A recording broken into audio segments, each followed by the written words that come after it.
Okay, so let's get right into this. Imagine you're setting out to explore an abandoned zoo. You're probably picturing, overgrown paths, empty cages, maybe a few small animals left behind by accident. But what if you found something way, way bigger? Well, that's exactly what happened to one creator who walked into a forgotten park and stumbled into a mission he never, ever saw coming.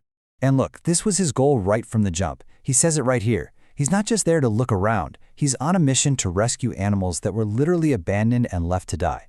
So the stakes were just incredibly high from the moment he stepped foot inside.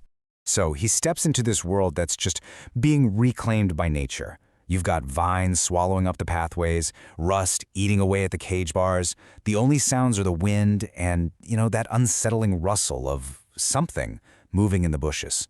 The place was massive, and every single crumbling building or forgotten cage could be holding a life that desperately needed saving. At first, the plan was simple, like really simple. Go in, find every single animal you can, and get them out to safety. A straightforward, one-man rescue operation. But as he was about to find out, in a place this far gone, even the simplest plans have a way of completely falling apart. The search kicks off inside this one building that immediately sets a pretty chilling tone.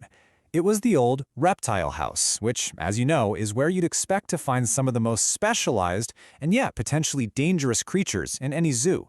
And sure enough, there it is on the wall, a sign that just raises the stakes immediately. Danger, venomous snakes, and reptiles.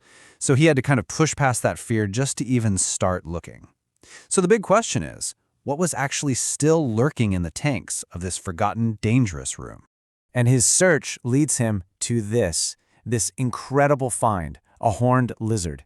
Now, this is not just any lizard. It's famous for one of the most wild defense mechanisms in the entire animal kingdom. When it gets scared, it can literally shoot streams of blood from the corners of its eyes, an absolutely mind-blowing thing to find in a place like this.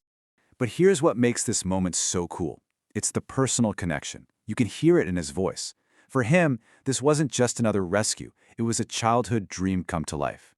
You can just feel that mix of pure awe and adrenaline, realizing he's holding an animal he'd only ever read about in books.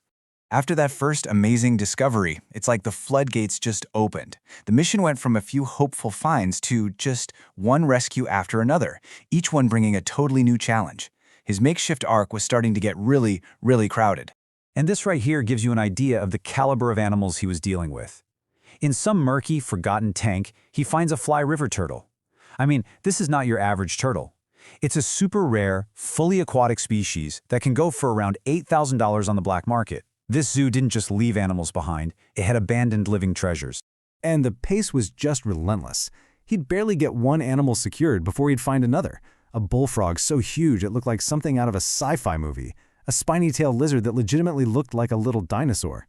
A pair of chattering sugar gliders hiding out. Then ferrets, monitors, pythons. The list just kept on growing, and the animals were getting more and more exotic. So you can see where this is going, right? The problem was just compounding on itself. Each new animal was bigger, or rarer, or even more aggressive than the one before it.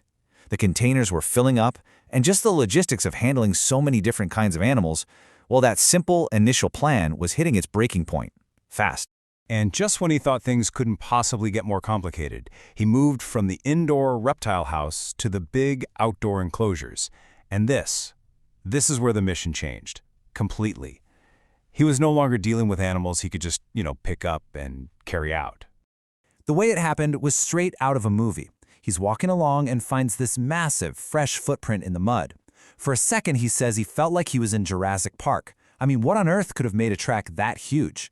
It was pretty clear he was about to come face to face with something on a completely different scale. And this really puts it all into perspective. The day started with him carefully picking small lizards out of glass tanks, and now he's standing in an overgrown field, staring down an emu, a bird that can be taller than a person and is basically a living dinosaur. The game had officially changed. And the problem wasn't just the one giant bird. It was a whole new category of impossible challenges. The emu was just too big and way too powerful to transport by himself. He found a toucan that needed incredibly specialized care he just couldn't provide on the spot, and then a giant sulcata tortoise so massive he literally couldn't even lift it. His one-man mission had just slammed into a wall of pure physics. This was the breaking point. Standing there, in front of these incredible, huge animals, he had to face the facts. His mission to save every single animal by carrying them out one by one, it had failed. It was impossible. The scale was just too big for one person. He needed a completely new, and frankly, a totally audacious plan. This one question, which he asks himself while looking at that giant tortoise, it just captures the whole problem perfectly. It's a moment of total helplessness. All the passion in the world doesn't matter when you're up against the simple, crushing fact that the animal is too heavy. The old plan was officially dead. And this is where the story takes its most unbelievable turn. If you can't take the animals out of the zoo, what's the other option? Well, you bring the rescue to the zoo. The mission completely pivoted, from a personal rescue effort to this massive conservation project. The new goal was no longer to empty the cages, but to buy the entire property and save them all, right where they are. It's just such a powerful story about what happens when one person's desire to help runs up against a problem that seems impossibly large. And it leaves us with this really fascinating question to think about. When you're faced with a mission that's just too overwhelming, is the only real solution to throw out the small plan and dare to dream even bigger?